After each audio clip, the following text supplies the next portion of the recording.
Hi everyone, welcome to Statistics Bio7 YouTube channel.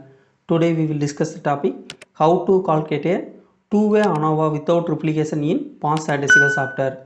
The data already entered in the Excel sheet. First on the fertilizer type. The fertilizer type, the two type of fertilizer available. The first one, the fertilizer one is a organic, and the second one the inorganic fertilizer. And the soil type, three type of soil type. The first one the stilly soil, and the second one the sandy soil, and the third one the clay soil. The third one for the yield of some agriculture plant kg for the plant. Now the copy the data, paste to the past statistical software. Copy, go to the past statistical software. First click the column attributed, paste the data and unclick the column attributed checkbox.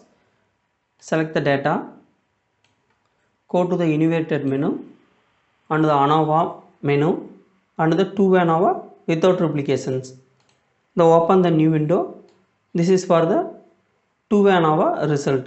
The first on the row, the sum of square 0.764361.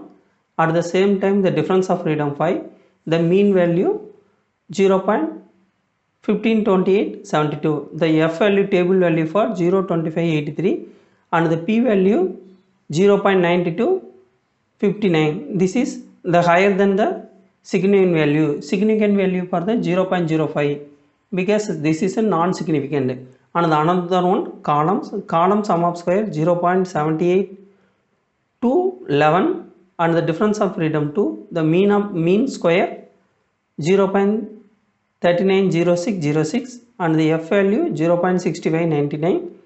At same time the P value the not significant because the higher than the 0.05, 0.538 and the error value sum of square 5.91872 and difference of freedom 10.